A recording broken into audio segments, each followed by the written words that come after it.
الأحباب الكرام، السلام عليكم ورحمة الله وبركاته. أهلا بكم أيها الأحباب في كل مكان. أحييكم تحية الإسلام الخالدة. السلام عليكم ورحمة الله وبركاته من قناة سلام، هذه القناة الإعلامية الحرة المباركة. منها أحييكم أنا أحمد شريف، راجيا لكم أيها الأحباب أن تكونوا في صحة وعافية. ألتقيكم بحوله تعالى في حلقة من برنامج مع اللغة العربية، وهي الحلقة رقم 241 بحمده تعالى. مرت قرابة ال5 سنوات والحمد لله، وأنا أتواصل مع أحبابي فيما نحبه ونرضاه ويحبه الله ورسوله والمؤمنون. هذه اللغة العربية لا تلمني في هواها، ليس يرضيني سواها. لست وحدي أفتديها، كلنا اليوم فداها. نزلت في ظل نفسي وتمشت في دماها، وهكذا كما قال الشاعر الكبير، أحسب أنه أحمد شوقي إن لم أكن مخطئا، أو أحد شعراء مصر العروبة. أحبابي الكرام، اليوم أعود بكم إلى دنيا الشعر والشعراء. ودوما نحن كشعراء نباهي الإبداعات الفنية الأخرى. آه،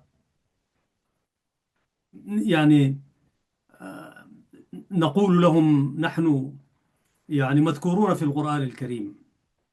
صحيح، هناك سورة الشعراء وهناك سورة المنافقون كذلك والكافرون وسورة المؤمنون وهكذا، لكن ربطا بأساليب الإبداع الآخر، القصص. والقصص برضو نحن نقص عليك أحسن القصص بما أوحينا إليك هذا القرآن، وإن كنت من قبله لمن الغافلين، في سورة يوسف.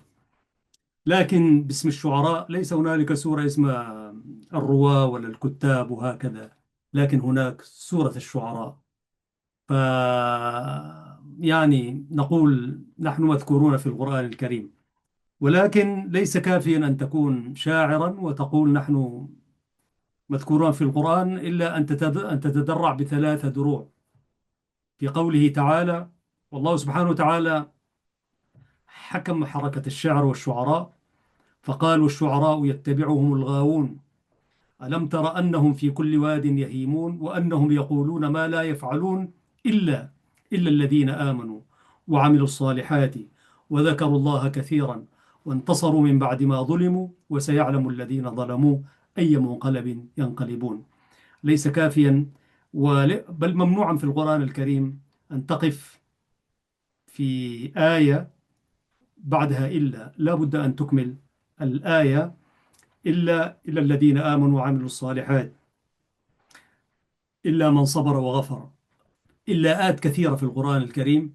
فحركة الشعر ربنا سبحانه وتعالى ضبط إلا الذين آمنوا وعملوا الصالحات، فتتدرع ب3 دروع: تعمل الصالحات، تكون مؤمن، تعمل الصالحات وتذكر الله كثيرا. لو لم يكن ذلك أنت في في مغب، في مزالغ الهوى.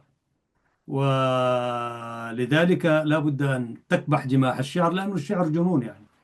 الشعر فيه ما فيه من الأشياء اللي يمكن أن يعني تضعك في خانة، آه، تحسد نفسك أو تلوم نفسك أنك كنت شاعرا. من هذا المنطلق أيها الأحباب الكرام، أنا اليوم أعود إلى حديقة الشعر والشعراء. والمناسبة، دعوني أقول بشكل صريح، وقبل ذلك نتلو قوله تعالى: لسان الذي يلحدون إليه أعجمي وهذا لسان عربي مبين. صدق الله العظيم. لماذا ألوذ اليوم إلى دنيا الشعر والشعراء؟ كأس العالم. كأس العالم 2026 هو الذي أدخلنا اليوم إلى محراب الشعر. ومحراب الشعر نحن نحبه طبعا، ما في شك، كشعراء. وكذلك لأنه الشعر هو جميل يعني، وهو أرقى عن أنواع الأدب والكتابة. ودوما أنا أقول بعد كلام الله سبحانه وتعالى، بعد كلامه عز وجل والحديث النبوي الشريف، يأتي الشعر مباشرة في الفصاحة والبلاغة. ولذلك يستشهد الكتاب إما بالآية الكريم أو بحديث مرفوع عن النبي صلى الله عليه وسلم ومروي عنه، أو ببيت من الشعر.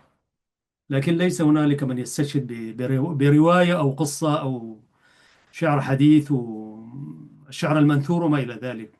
تستشهد في قاعدة نحوية ببيت شعر مضبوط، مضبوط ببحور الخليل بن أحمد الفراهيدي رحمة الله عليه. فكيف أدخلني كأس العالم 2026 الذي نظم في 3 مناطق: أمريكا والمكسيك وكندا، وقد لفظ أنفاسه كأس العالم الحالي هذا، والنتيجة كما تابعتها أنا أسجل هذه الحلقة وأمامنا مباراتين: الأولى الثالث والرابع، وحقيقة حقيقة هو الثالث يعني. سيكون أحد الفائزين إما إنجلترا أو فرنسا، لكن الكأس سيكون بين الأرجنتين وإسبانيا، بلادنا العربية القديمة يعني. أنا أسجل هذه الحلقة اليوم الخميس، وربما آه يعني احتمال تكون النتيجة ليست معروفة يعني. على كل يعني، وأخذنا نصيبنا من المشاهدة يعني. وأنا العبد لله أشاهد لأنه أحسب أن كرة القدم في معناها التربوي وفي معناها الرياضي وأشياء كثيرة يعني. أولا هي لعبة محتشمة يعني. الذين يلعبون لا ترى منهم إلا التنافس يعني في الميدان يعني. الناس اللي في المصاطب ماذا يشربون ماذا يأكلون هذه ليست قضيتنا. لكن الذين يلعبون وتشاهدهم ساعات محدودة ودقائق محدودة ودقائق محسوبة بدقة، وفيها ضبط ونظام تخيل عزيزي المشاهد، الكرة هذه عبارة عن جلد مملوءة هواء، يجري وراءها 22 لاعب خصمان وحكم. فيها كم هائل من الانضباط وتخضع للقانون يعني. يصفر لك الحكم فتقف، ومضبوطة بالزمن. ما لا يمكن أن تقول إنه أنا لم أدخل الهدف ومد فينا الزمن، لا. يعني فيها كم هائل. أنا ما أقدر أدخل في تفاصيل لعبة كرة القدم، ونحن كمسلمون مأمورون أن نتريض. صحيح السباحة ورمي الخيل ورمي الرمح وركوب الخيل وهكذا، لكن برضو في زمننا هذا الرياضة كل أنواعها أمر بها الدين الحنيف. وكرة القدم محبوبة الجماهير، ولا أقول معبودة الجماهير، ولكنها محبوبة الجماهير، ملايين يشاهدوها. صحيح فيها أحيانا شكل من أشكال الإلهاء. أنا لا أتابع الدوري الإسباني والدوري الإنجليزي. ما أنت إذا دخلت في هذه المتاهات خلاص يعني، أنت ما عندك شغلة إلا تتابع ماذا عمل برشلونة، ريال مدريد دنيا دنيا. أنا لا أشاهد كرة القدم إلا في الكأس، والكأس ده ننتظره 4 سنوات، ولا أدخل كذلك من بداياته لأنه لا أحب أن أرهق نفسي، ولكن من دور ال24 نشاهدها يعني. وخاصة من دور ال16 نحن عاكفون عليها، وأراها هي فيها شكل من أشكال يعني الترويح يعني. وأنا أشاهد كأس العالم 2026 فتذكرت كأس العالم الفائت في قطر. دولة قطر العربية الشقيقة نظمت مونديال قطر 2022. تنظيمه في قطر كان له بالنسبة لنا نحن كمسلمين وننتمي إلى الأمة العربية ودول عالم ثالث وهكذا، وحدث ولغة عربية وهكذا. أنا نظرت إلى كأس العالم في قطر نظرة عبارة عن شكل من أشكال الفتح العربي الإسلامي في جانب من جوانبه يعني. لم يكن أمرا سهلا عزيزي المشاهد أن تنظم دولة قطر كأس العالم، وقد شاهدنا طبعا هناك قضايا كثيرة جدا جدا. هل هي قضيتنا اليوم نحن كمسلمين وعرب، وحتى أفارقة هذه؟ هل هذه قضيتنا الأساسية؟ لا. طبعا هناك قضايا الأمة الإسلامية، كيف يعني يظلمها العالم كله، هذا العالم الإسلامي والعربي والإفريقي والعالم الثالث. أولئك الظلمة المتجبرون ظلمونا في كل شيء، سرقوا أوطاننا أولا، ويسرقون الآن، يسرقون العين من الكحل من العيون، يعني كما قالت الشاعرة السودانية روضة الحاج لها التحية. يسرقون الكحل من عيون الحسان، شيء من ذلك يعني. فسرقوا فينا كل شيء. طبعا ليست هذه فحسب، لكن برضو قطر دخلت شكل من أشكال التحدي والمؤامرات. شهدناها قبل 4 أعوام كيف كانت، وصمدت إلى أن نظمت مونديال في غاية الروعة والجمال. ولهذه الأهداف وغيرها أنا تابعت المونديال، وخرجت برائية فاقت 90 بيتا من الشعر الرصين القوي الجيد. هكذا أنا أراها. لأنني لم أنظر إلى مجرد لعبة، فنظرت لها نظرة مختلفة جدا، تحدي وحقوق وتنظيم وأشياء كثيرة. ثم دلفت إلى قضايا ستستمعون إليها أيها الأحباب الكرام، وأنا أقرأ عليكم المونديال الفائت، وليس هذا المونديال. هذا المونديال أنا تابعته مثل أي مشاهد عادي، ولم أنفعل له كثيرا بقدر ما كما انفعلت في قطر، لأنه في قطر كان الوضع مختلف جدا. وعندما نقول قطر، يعني هي قطر التي تحمل كل شيء. فأكملت الرائية وسميتها الرائية المونديال قطر 2022. كتبتها كل يوم، كنت أكتب وأنا أشاهد، وخاصة أنه الإخوة المغاربة وصلوا يعني المربع دور الأربعة إن لم تخن الذاكرة.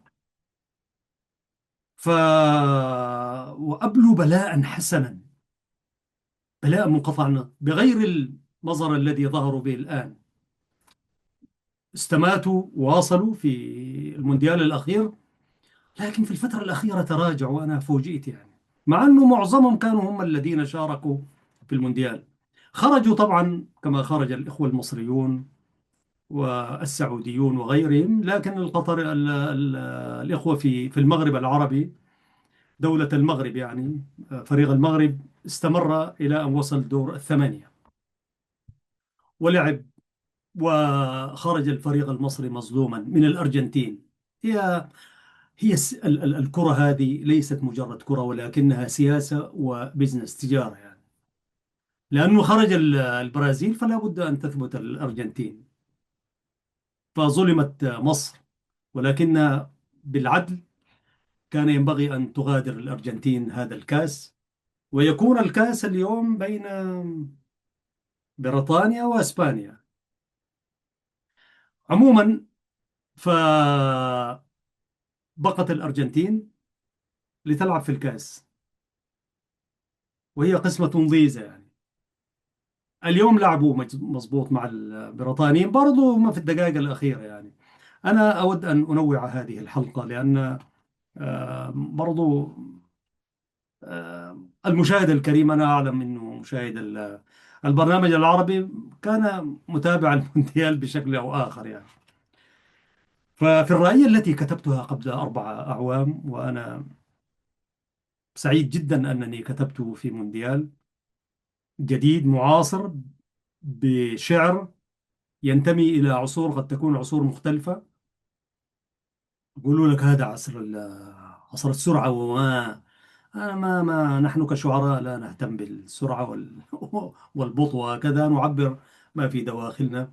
فكتبت أنه أتابع المونديال، يعني كأس العالم يمثل علامة من علامات العصر الذي نعيشه يعني.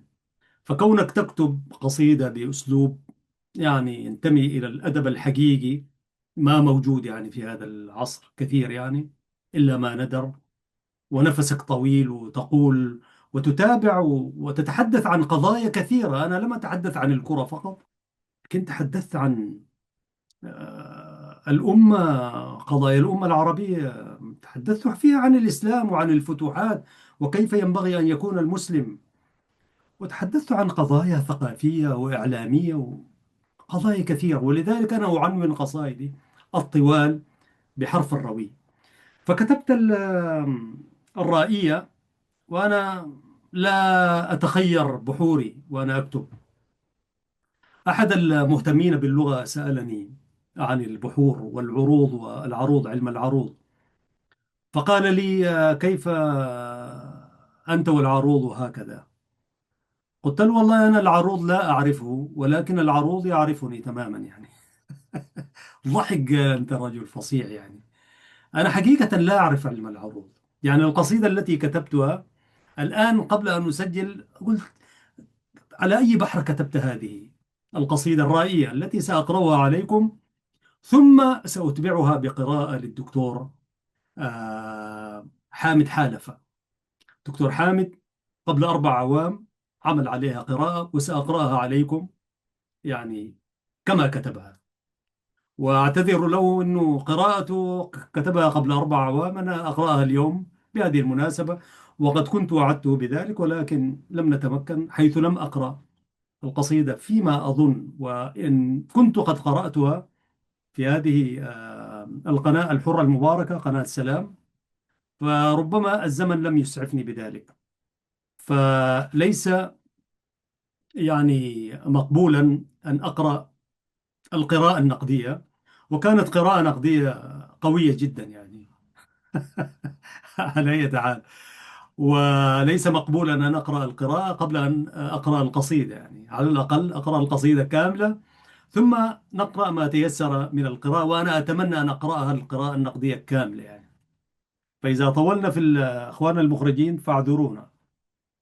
آم، عدت إلى نفسي فقلت على أي بحر كتبت؟ فوجدت أنني كتبتها على بحر البسيط. بحر البسيط، وأنا والله أشاهد وأقرأ. بحر البسيط يقول هو أحد أبرز بحور الشعر العربي، هو أبرز. لكن حقيقة أنا في كتاباتي الشعرية أميل إلى بحر الكامل وبحر الطويل. البحر الكامل والبحر الطويل هكذا في غالب قصائد. ويقال أن هذين البحرين يأتوا إليها الشعراء المجيدون. أسأل الله أن نكون منهم إن شاء الله. فغالبا أنا قصائدي إما في بحر الكامل أو البحر الطويل، ولكن برضو عندي في البحر البسيط. فيقال إنه البحر البسيط اللي كتبت عليه الرائية هو أحد أبرز بحور الشعر العربي، وسمي بذلك لانبساط أسبابه وتوالي حركاته. وزنه الأساسي هو تكرار تفعيلتي، مستفعلا فاعلا 4 مرات. يعني مستفعلا فاعلا مستفعلا فعل مستفعل فاعل مستفعل فاعل. أنا يمكن ربما أخطئ في القراءة ذات. أنا ما أنا بكتب بالسليقة الشعر يعني، ما أعرف إنه هذا اللي كتبت عليه على أي بحر يعني. هذه أول معلومة أقولها على أي بحر كتبت.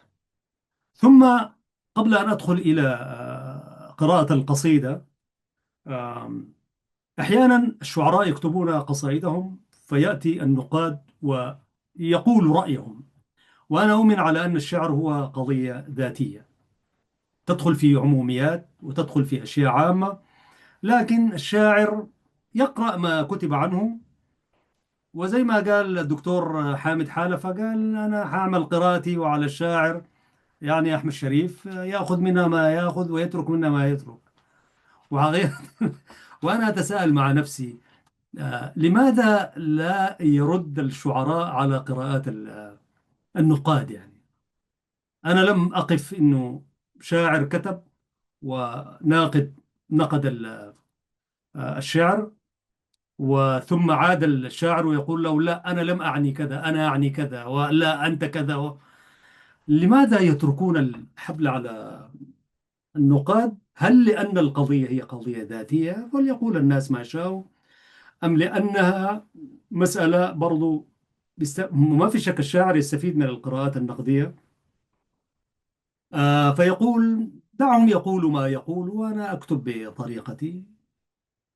هذا لا يعني أنه إذا كان في خروج عن القاعدة، خروج عن القواعد يعني، وأنا أخرج أحيانا، لأننا عزيز المشاهد يعني عايشين في بلاد الفرنجة هذه يعني. هل أسمع أحد المار يعني نتحدث بالعربية؟ نعم. نتحدث بالإنجليزية برضو، لأن الشارع يجبرنا نتحدث بلغات أخرى، لغاتنا المحلية، وإن كان هي لغات برضو سامية، التجرينية والتجريت وهكذا. لكن لا تجد واحد يتكلم معك بالفصيح يعني، في الغالب يعني، أو يقرأ لك كما قال الشاعر. نادرا نادرا أن تجد في جلساتنا العامة يقول لك أتذكر أنه البحتري قال هكذا في يوم من الأيام، أو عنتر العبسي قال هكذا. ما في هذا العالم، ما موجود. رغم ذلك، فلما نكتب بالفصيح ونعود، فإذا ما لحنا وأخطأنا في شيء، هذا لأنه نحن بنعيش حياة يومية عجمة يعني، وليست عربية قحة. وإن كنت في البادية وفي مكان عربي صح، ما أصلا ما أنت حتى ربما لا تقف عند قراءات النقاد وهكذا. فقراءة النقاد ربما تأتي من هذه الناحية في أهميتها. أنا أقول لأنه أنا ما أعرف في دنيا الشعر القديم، شعراء الجاهلية، حتى في شعراء العصر الإسلامي الأول بما فيه العباسي والأموي، وإلى عهد قبل هذا العصر الحديث، ما أظن كان الدراسات النقدية. هي الدراسات النقدية دراسات حديثة، علم حديث جاءنا من الغرب لأهداف هم يعلموها يعني. فلم تكن القراءات النقدية كما هي الآن، لأن المجتمعات كلها كانت مجتمعات فصيحة، وقل أن تجد من يلحن، قل أن تجد من يكسر قاعدة نحوية أو يخرج عن الوزن أو هكذا، لأنه يعني أصبحنا غريبو الوجه واليد واللسان. ولذلك تظهر هذه الهفوات والهنات والخروج والكبوات أحيانا كمان وهكذا. لذلك أنا أشكر دكتور حالفة على قراءته، وهو جواد بيننا وكريم، حيث أنا أشرت في يوم من الأيام أنه عمل قراءة لقصيدتين، ولكن أكثر من ثلاث، قرابة الأربعة. وأتمنى أن سآتيه بقصائد بالتجريت التي أكتبها ليعمل فيها قراءة. أنا أتمنى ذلك، لأنه لدي كتابات بلغة التجريت. فعمل في الميمية مشكورا، وفي الرائية، وفي القافية التي كتبتها عن الحبر، يوسف نور الدائم رحمة الله عليه. أو كمان ربما تكون عن القافية كتبتها عن غزة: خجلا أشق من الدموع طريقا، وأهيم في بحر الضياع غريقا. واحدة من القافيتين، القافية، برضو عمل فيها قراءات. فهو كريم بيننا وبارك الله فيه. الآن عزيزي المشاهد، أدلف إلى الرائية. قلت في الرائية: رائية المونديال 2022. ولا زمان البلا، هيا اعزف الوتر. ولا زمان البلا، هيا اعزف الوتر، وشنف الروح والأسماع والبصر.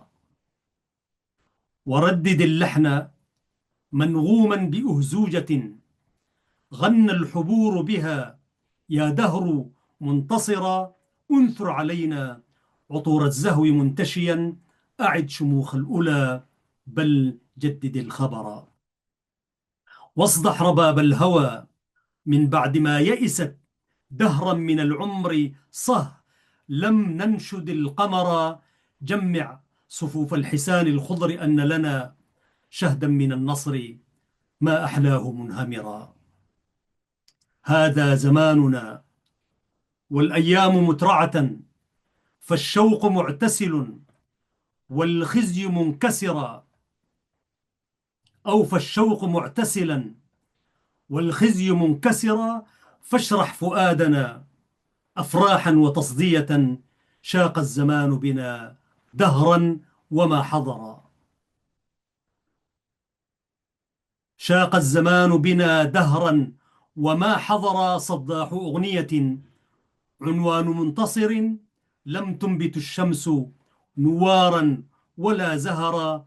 عاد الزمان الذي طارت بلابله نأيا بلا وجهة، مسرا بلا وطرا. حنت إلى ربعنا الميمون أفئدة، أهلا تقول قطر، مرحى بمن حضر.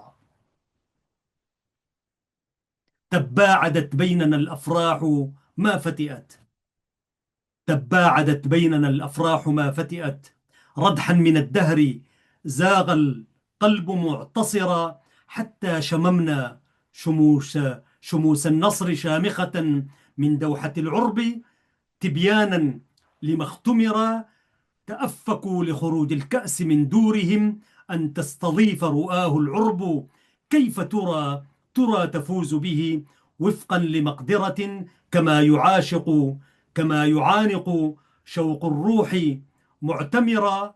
وولولت في جموع الخلق سادرة، ما سرها أن ترى زيدا يزين قرى، وأن ذا فارسا في قلبه دوحة يسوسها باذلا يمناه ما جأرا. تأفكوا لخروج الكأس من دورهم، أن تستضيف رؤاه العرب. كيف ترى تفوز به وفقا لمقدرة. كما يعانق شوق الروح معتمرا. وولولت في جموع الخلق سادرة، ما سرها أن ترى زيدا يزين قرى، وأن ذا فارسا في قلبه دوحة يسوسها باذلا يمناه ما جأرا. شق الصحارى ينابيعا مزركشة، وبدل الملعب المصفر مختضرا. وزين الأرض ممراحا تهيم بها خضر العيون، لها مأوى ومهد قرى. وأذن الفجر في الدنيا صدى سؤدد، الله أكبر يا دنيا أتاك حرا. وأذن الفجر في الدنيا صدى سؤدد، الله أكبر يا دنيا أتاك حرا. فلا عدنان قلت للكأس من زمن، ولا قحطان اشتهت هذا الذي ظهر. تلقفته دويلات تظن به ظلما لمن بيديه الجهل قد قبر. وأنه ثقف الأعجام قاطبة، وهذب العقل بعد ما قد ضل واشتجر. ضاقت بهم أنفس للعرب كارهة، والعرب إن حزمت لا شيء معتكرا.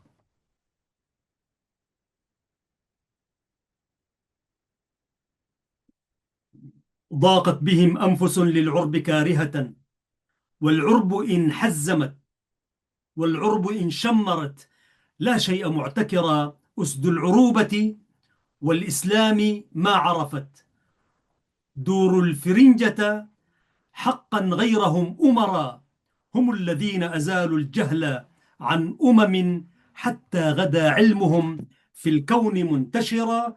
كل العلوم عناوين تقول لنا طليطل قرطبة جيانا عين ذرى.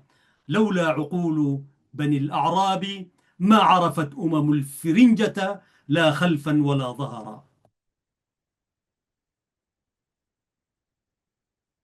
لولا عقول بني الأعراب ما عرفت الفرنجة لا خلفا ولا ظهرا.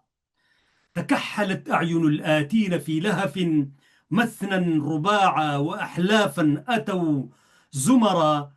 تشاطنوا أعلنوا آثامهم سفها، وأضمروا في البساط السوء والضرر.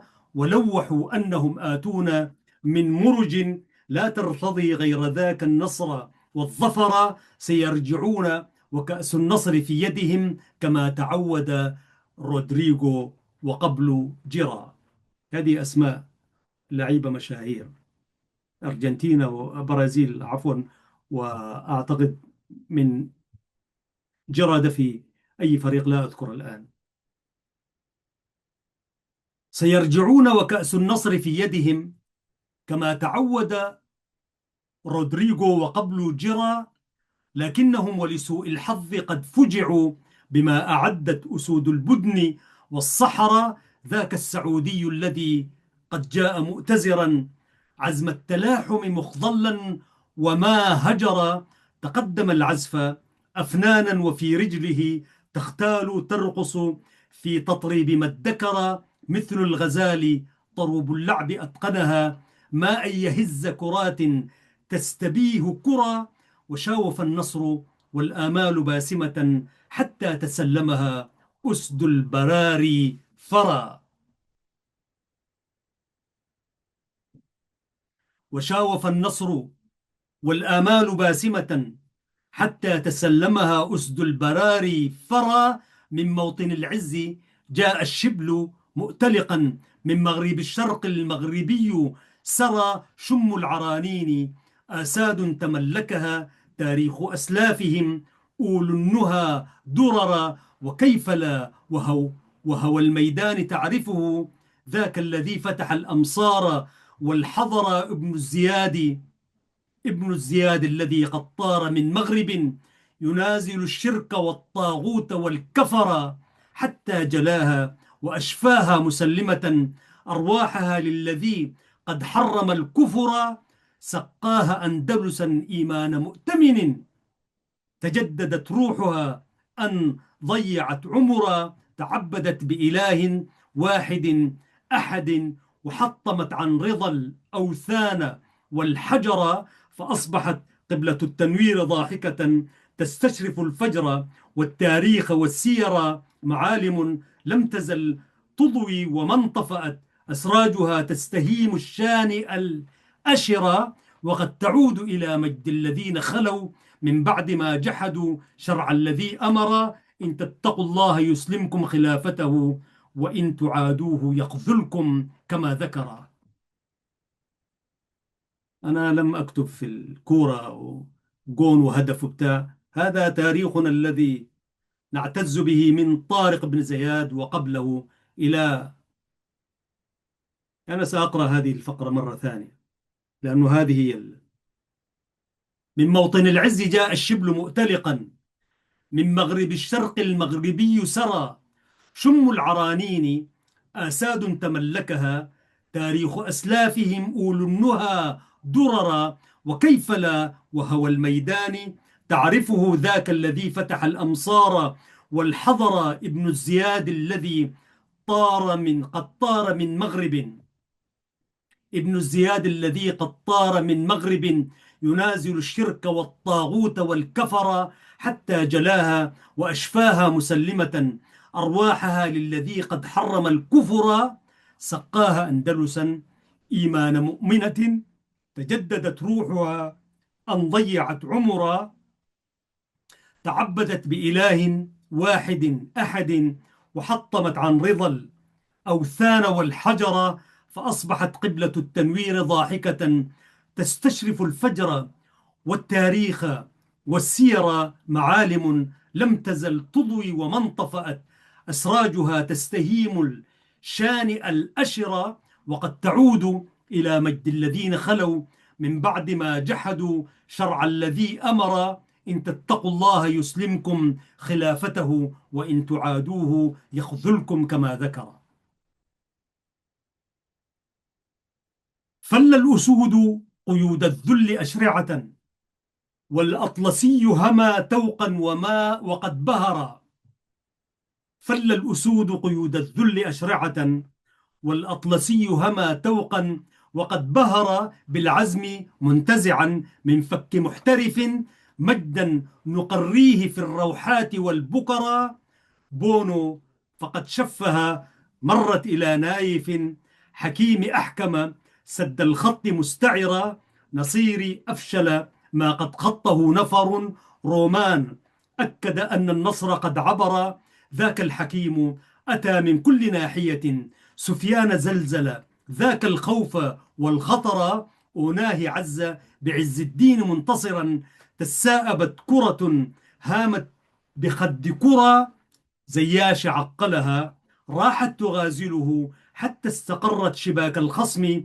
مستترة نصير قال لنا يا إخوتي خبرا ركراك دربنا كالأسد إذ زأر بوفال صال وجال كيفما عزفت أسد الأمازيغيين خصمهم دحر من يحسب المونديال لهوا أو تلهية لم يدرك العصر لم يدرك العصر أن الفتح غزو كرة يا قوم إن لنا عمرا نسر به فقد رمينا زمان القلب منكسرا.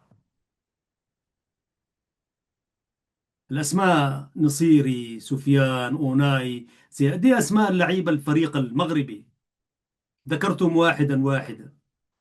فقلت من يحسب المونديال لهوا أو تلهية لم يدرك العصر أن الفتح غزو كرة يا قوم يا قوم إن لنا عمرا نسر به فقد رمينا زمان القلب منكسرا.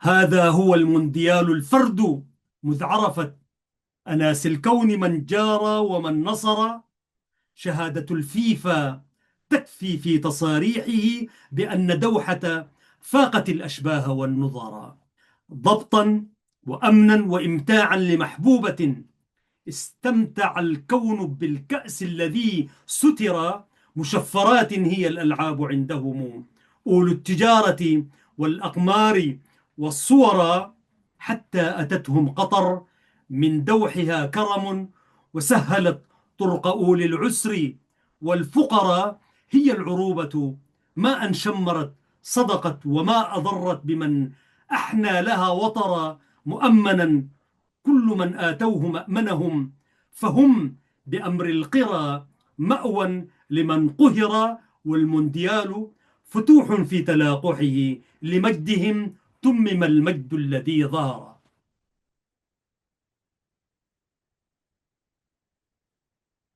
حتى أتتهم قطر من دوحها كرم وسهلت طرق أولي العسر والفقراء. أول مونديال كان مفتوح ما فيه اشتراك ومشفرات وما إلى. قالت آل العسر والفقر انظروا شاهدوا استمتعوا. كأس العالم هذا كله كان مشفر، لازم تشترك وتدفع.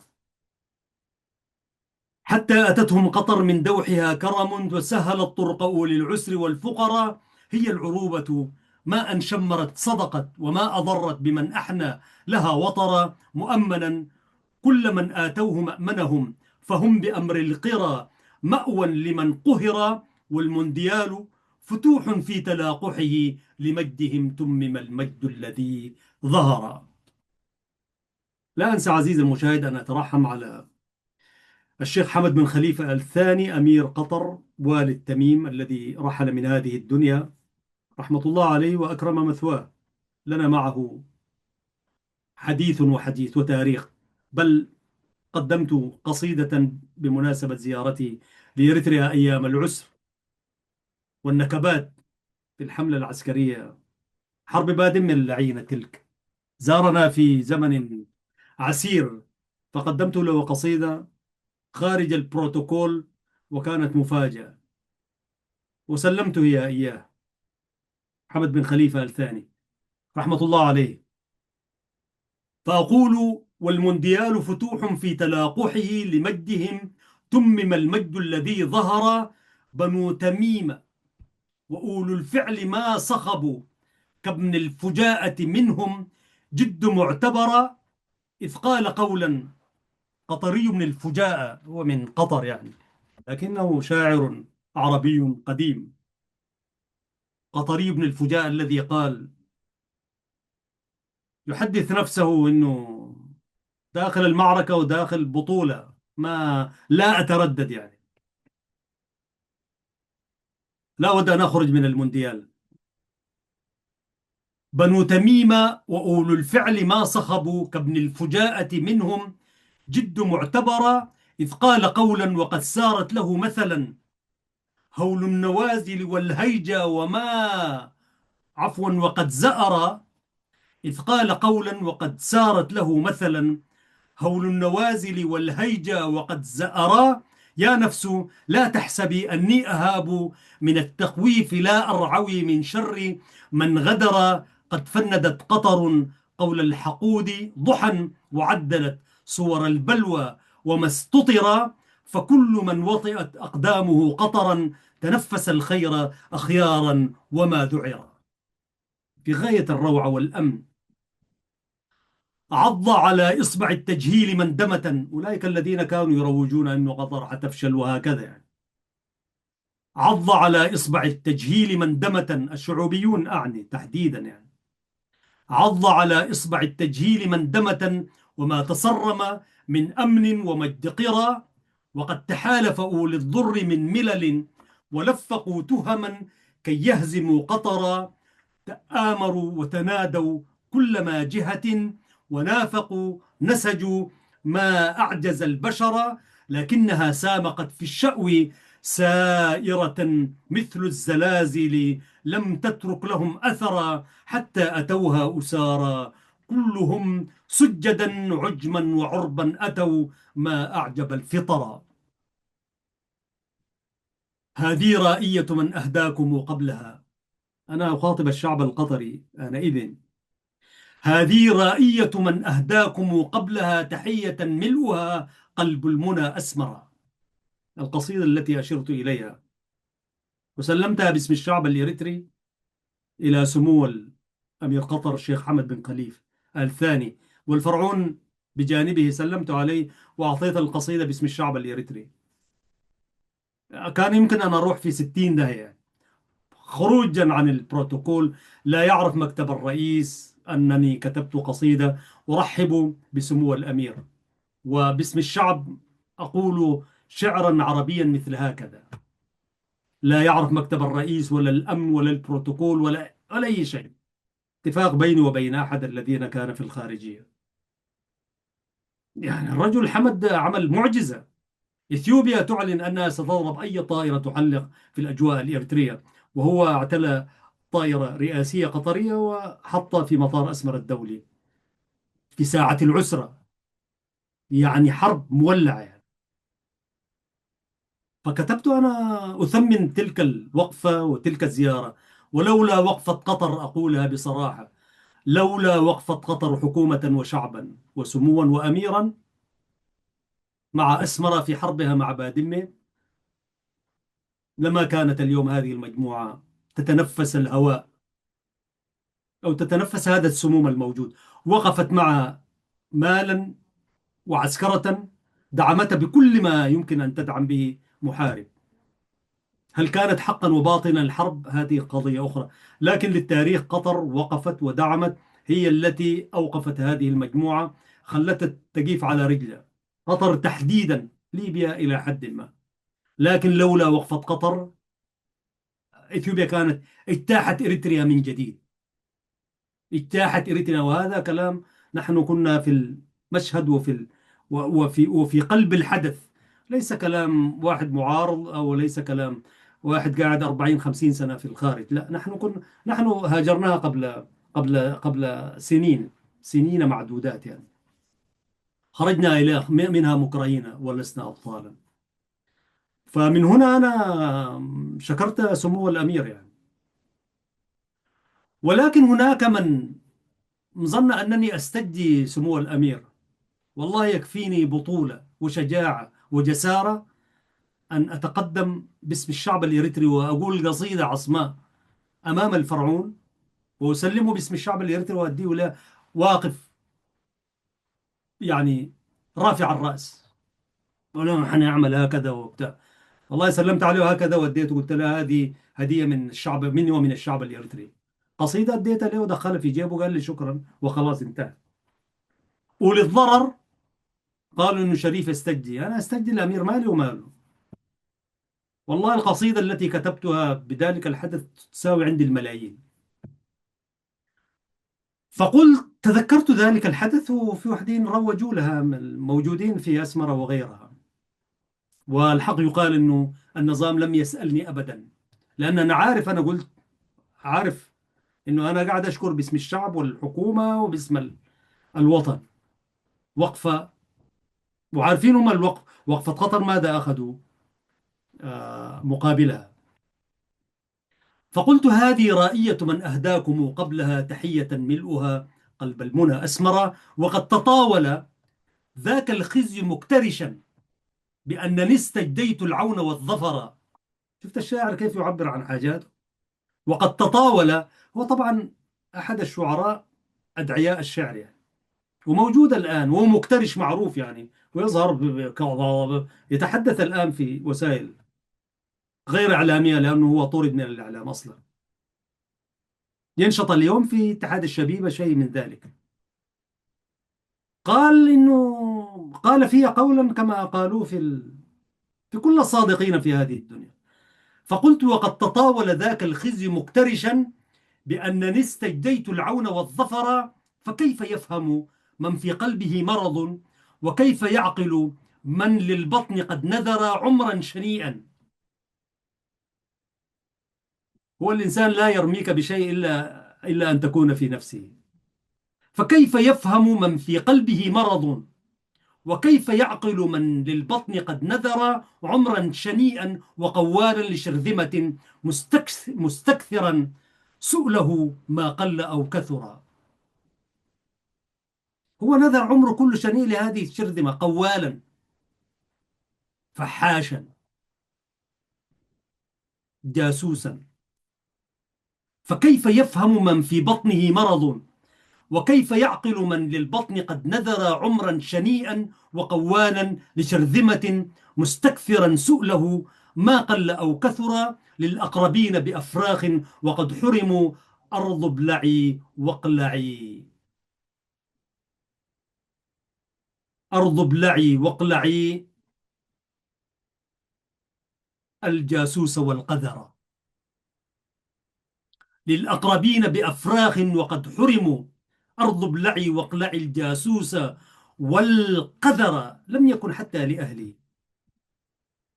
هذه رائية من أهداكم قبلها، تحية ملؤها قلب المنى أسمر. واليوم عدت في المونديال، واليوم عدت وقد آوتني أشرعة. واليوم عدت وقد آوتني أشرعة، هيما تفضفض في قلبي ما ستر. قلب يهيم بها حبا وما أزفت في دوحة العرب، أن يختفي القمر. أنت الوحيدة من آويت أفئدة قطر. أنت الوحيدة من آويت أفئدة عقلا ورأيا لها قد عز واصطبر. ضاقت بهم فسح الأوطان من ظلم، ففارقوا الأهل والمستقبل النظرا. لم يرضهم أبدا ظلم الخؤون لهم، وما يحيك عدو خيره شررا. كانت له جنة فاضطر هجرتها، فقر البلاد جنانا قل أو كثر. نعم والله، كانت له جنة. الذين أتوا إلى قطر هاربين من سلطان الجور والظلم والاضطهاد والكفر، فأقول: لم يرضهم أبدا ظلم الخؤون لهم، وما يحيك عدو خيره شررا. كانت له جنة، أوطانهم كانت جنان، كانت له جنة فاضطر هجرتها، فقر البلاد جنانا قل أو كثرا. فالثائرون أتوك آمنين ضحى، والمسلمون تنادوا دوحة زمرا، حتى جبرت وأيم الله صادقة، ما كان في قلبهم كسرا وقد جبر. والمونديال الذي قادته أفئدة متمما لتميم الفجر مقتدرا. واليوم جدت لنا مجدا نقلده، المونديال أتانا فاتحا سيرا. سيري بنا نحو شأو المجد قائدة، عز العزيز أعيدي مجدنا الغابر. وتممي فأمير القطر إن له عقل يضمد ما قد فل وانكسر. واليوم جدت لنا مجدا نقلده، المونديال أتانا فاتحا سيرا. سيري بنا نحو شأو المجد قائدة، عز العزيز أعيدي مجدنا الغابر. وتممي فأمير القطر إن له عقل يضمد ما قد فل وانكسر. ميلبورن أستراليا 2022. الشاعر الإعلامي أحمد شريف. هكذا كتبت القصيدة الرائية. هذه لم تكن مجرد كرة، كانت كل قضايانا الإسلامية والعربية، والشاعر هكذا. عزيزي المشاهد، مما وقفت عليه آه، خارج هذه القصيدة، كان وزيرا في جمهورية اليمن، وزير أعتقد وزير الخارجية، أحد وزراء خارجية اليمن، في أعتقد ليس في عهد الإمام، لكن قبل عهد علي عبد الله صالح رحمة الله عليه. برضو علي عبد الله صالح عندنا معه ذكريات، مقابلات وهكذا. كثيرون الذين رحلوا، وأذكر عندما رحل من هذه الدنيا كتبت مقالة شوية تأسيت فيها يعني.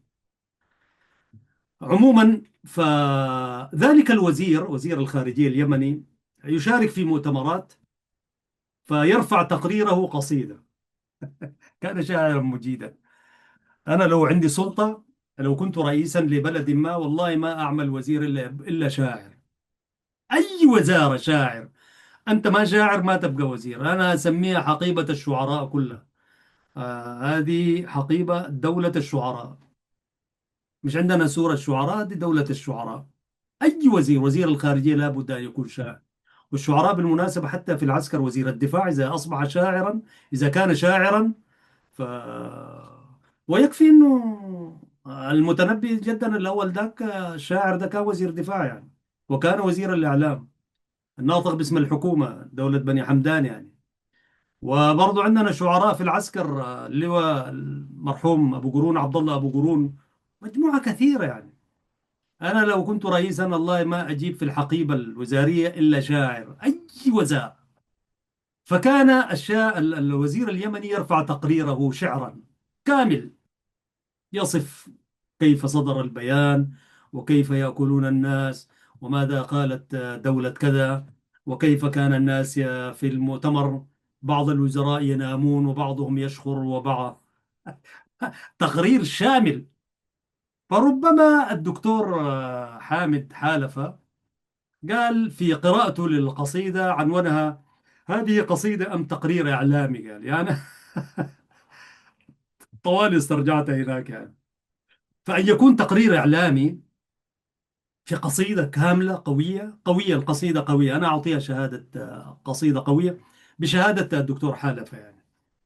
فكونه تكتب قصيدة كم وتسعين بيت على بحر البسيط، قصيدة موزونة وفيها كل الأحداث، وفيها تاريخ الإسلام وتاريخ العروبة قضايا الأمة يعني موجودة في هذه القصيدة. وتخش على المونديال هو مشهد عصري جديد يعني. هذا المونديال بالمناسبة ما ينفق فيه من الأموال، أفضل تكون لاعب كرة بمقاييس المال، ولا تكون بروفيسور في أرغى جامعة في العالم اليوم. وأهلنا السودانيين زمان يقولوا الدنيا دي يا كفر يا وتر يعني يا شوف لك الدنيا دي إما كفر أو وتر يعني. لاعب واحد يلعب 6 7 سنوات بالكثير 10، لم يكن زي ناس ميسي والجماعة ديل، يعمل عقد بملايين، 70 مليون لدوري واحد. طبعا فريقه ياخذ شيء، والنادي ياخذ شيء، والفريق اللي كان معاه ياخذ حاجة، وما عارف فيفا ياخذ حاجة شوية بتاع، المهم تجيه ملايين. لو حاضر في أرقى الجامعات 30 سنة محاضر، بروفيسور، أستاذ الأساتذة، ما ياخذ ما قيمته في مباراة واحدة ما يلعبوا هذا. هذه ليست دعوة ضد العلم والعلماء، لا، لكن الكرة هذه اليوم ليس مجرد لعبة، سياسة. قرارات البرازيل، رئيس البرازيل ماذا فعل؟ آه، تابعناه كلنا طبعا بعد ما خرج البرازيل من المونديال. والرؤساء كمان أحيانا يفعلون يعني أشياء أحيانا يعني. وأذكر كما ذكر يعني أستاذنا شيخ الصحافة والثقافة أستاذنا حسين خوجلي في واحدة من برامجه، أولا أسلم عليه سلاما حارا، وأنا هذا الرجل هو أستاذنا في الإعلام والثقافة وفي الشعر كذلك. فذكر أنه في عهد النميري يعني السودان غلب غانا في كأس أفريقيا، غلب غانا. فالسودان لابد ياخذ الكأس الذهبي. فالبروتوكول كان ينبغي أن ياخذ يعني الميدالية الذهبية يعني. فالميدالية الفضية الفريق المغلوب يصعد إلى المنصة، يصعد إلى المنصة، وبعدين يجي الفريق الفائز وياخذ الكأس وهكذا يعني، وياخذ الذهبية. فالأخوة السودانيين طبعا عندنا نحن شوية فوضى في البروتوكولات يعني. ونميري قاعد، وأبو القاسم محمد إبراهيم، مايو قاعدة مايو، في حكاياتنا مايو، ونحن مايويون والله، مايويون في إريتريا وفي السودان. نحن في مايو، في السودان مايو النميري رحمة الله عليه، ومايويون برضو 24 مايو برضو التحرير يعني. وأنا بذكر في هذا، أذكره في قصائدي كثير يعني. فحكومة مايو قاعدة كلها في ملعب استاد الخرطوم. فجماعتنا الفريق السوداني صعد واخذ الكاس والذهبية. ثم دعي الفريق الغاني ليعتلي المنصة ويأخذ فضيته. الفريق الغاني شعر بإهانة، فقال ايش هذه، بالفرنسي طبعا، هاي اللي قال ليش ما يفهموا الحاجة، نحن مغلوبين، نحن المفروض نركب في البداية، نسلم باكين ضاحكين، سلم على الرئيس وزبانيته مجموعته يعني، وناخذ بعدين هم ينططوا زي ما عايزين ياخذوا الكاس. فرفض، تمنع الفريق الغاني، قال ما نطلع. الرئيس نميري شعر على رواية أخونا أستاذنا هوجري، شعر بإهانة، والعسكر هم هكذا. أشوف السياسة كيف، الكورة دي ما مجرد كرة يجري وراها جماعة كده. الكرة في ذلك الزمن، في عهد النميري في السبعينات الكلام هذا. وتخيل الآن كيف تبدو كرة القدم، انظر إليها. يعني أنت ممكن يعني كرة القدم تمثل معارك بين الدول يعني، بس معارك يعني بيضاء، وقد تتخذ فيها قرارات يعني. المهم، فشعر تمنع الفريق الغاني، قالوا ما نرى، وهم قاعدين في الملعب ما نطلع، قالوا داري يطلعوا على ال- البوابات الجانبية كده وبتاع. نميري تساءل قال ما هؤلاء لماذا لا يأتوا يسلموا علي؟ وأنا قاعد جلال أبو عاج الله يرحمه جعفر محمد نميري، والجماعة قاعدين، حتى أمنا بثينة رحمة الله عليها برضو قاعدة معاهم يعني. فشعر بإهانة، قال لا ولا الأفارقة ديل ما يسلموا عليه، وركب راسه طبعا أبو عاج. جاته الحالة النوبية ديك يعني، ورئيس ومايو، ومعروف انه جماعة ناس هاشم العطا يعني التاريخ المعروف ده. فقال لي هذه إهانة لا أقبلها. ما لم يقل إهانة للسودان، قال إهانة لرئيس الجمهورية، جمهورية السودان الديمقراطية آنئذ. فأصدر قراره من داخل الملعب، قال إنه هذا الفريق الغاني المغلوب يرحل، يرحل إلى المطار رأسا من الملعب. ما يمشي يا سيد الرئيس، ما يمشي ما يمشي الفندق، قال له يركبوا الطيارة بسراويلهم دي. وصدر القرار، وقع عليه وهو في استاد الخرطوم في الملعب.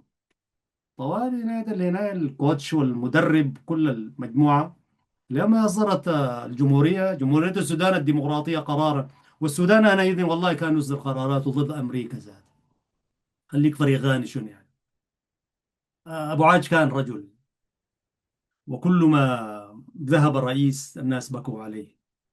عموما، فقيد الفريق بفنايله المهزومة عرقانين وعطشانين، ودنيا حر طبعا في السودان، رموهم في مطار الخرطوم، وألحقت بهم حقائبهم وبتاع، وفي حاجات فقدوها طبعا.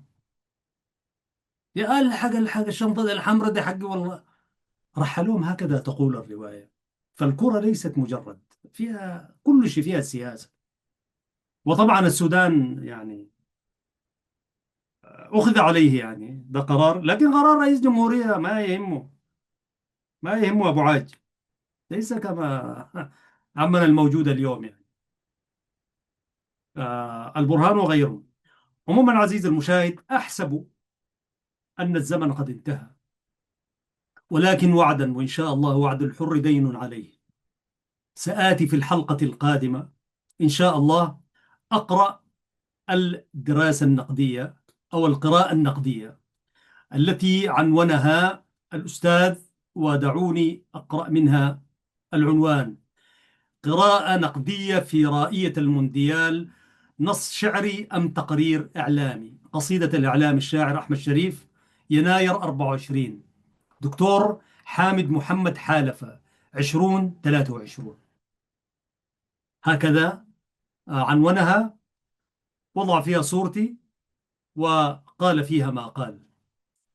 أعد المشاهد الكريم أن آتي في الحلقة القادمة إن شاء الله أن أقرأ القراءة النقدية كاملة، بس عندي الحق أقول شيئا بعد القراءة الكاملة، يعني شكر وتقدير، وسأبدي رأيي في شيء من الأشياء أو ما حسب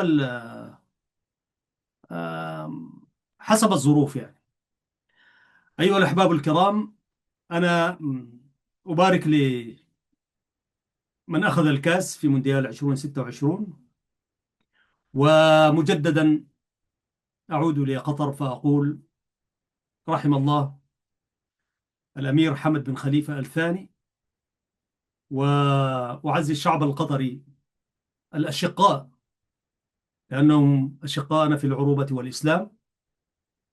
وأتمنى للأندية العربية في المونديال القادم 2030 أن يكونوا أكثر قوة ويشرفون في المستطيل، ونقول نحن بدورنا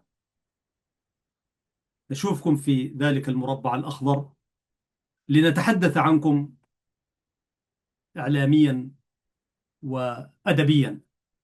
أعد المشاهد الكريم، إذا وصل أي فريق عربي إلى دور الأربعة سأكتب فيه قصيدة طويلة إن شاء الله، إذا أمد الله في الآجال، وبس شرط أن يصل فريق عربي مسلم، لأنه يحركنا تاريخ، التاريخ يحركنا. أنا لا أستطيع أن أكتب في فريق عشان إفريقي بس يعني وصل، وما ما عندي ما يحركني من تاريخ مشترك وهكذا. لكن فريق عربي، دولة إسلامية، سواء كان من آسيا ولا من إفريقيا، عروبة وتاريخا وإسلاما وعقيدة، والله سأكتب أجمل القصائد التي لم أكتبها. حتى ذلكم الحين أيها الأحباب الكرام، أستودعكم الله، والسلام عليكم ورحمة الله وبركاته. يقول المولى سبحانه وتعالى في كتابه العزيز: لسان الذي يلحدون إليه أعجمي، وهذا لسان عربي مبين. صدق الله العظيم. ويقول الشاعر العربي: الحي حي من حياة لسانه، فإذا أبيد من اللسان أبيد. رحم الله الشاعر العربي السوداني فراج الطيب السراج، أشعر شعراء القرن العشرين. وإن شاء الله سآتيكم بقصائده في حلقات قادمات. وعنا لي كذلك نقدم العقاد شاعرا. نحن العقاد طبعا رحمة الله عليه، ذلك الشاعر الأديب الفيلسوف الصحفي السياسي المفكر، تتبعناه في عبقرياته واحدة بعد الأخرى. بدأناها بعبقرية أبو بكر الصديق رضي الله عنه وأرضاه، ثم الخليفة عمر رضي الله عنه وأرضاه، ثم عثمان رضي الله عنه وأرضاه، ثم عليا رضي الله عنه وأرضاه، فتتبعناه في عبقرياته. سآتي وأتحدث إن شاء الله العقاد شاعرا، نقرأ شعره بس لأنه جدير بذلك. والطيب السراج سآتي في حلقة إن شاء الله. أيها الأحباب الكرام، تحياتي مجددة لكم ولشيوخنا الكرام الأفاضل الأعزاء الذين أعتز بانضمامي إليهم ولو كره الكافرون. والشكر الجزيل لأحبابنا المحترمين في الجانب الفني، المخرجين بأسمائكم الجميلة وأخلاقكم الطيبة، فتسهرون على إخراج هذه الحلقة وغيرها من البرامج. بالثوب الذي يليق بمقام المشاهد الكريم. لكم مني أجمل وأرق وأحلى الأمنيات. أيضا إذا ما تطلب الأمر نأتيكم بلغة أخرى كذلك، بلغة التجرينية، في الرسائل التي أود أن أوصلها إلى من يعنيهم الأمر إذا ما تطلب الأمر. ولكن تكرس هذه الحلقات في برنامج مع اللغة العربية بلسان عربي مبين. صدق الله العظيم بقوله تعالى: لسان الذي يلحدون إليه أعجمي وهذا لسان عربي مبين. تحياتي لكم، محدثكم أحمد شريف من قناة سلام الإعلامية المباركة. السلام عليكم ورحمة الله وبركاته.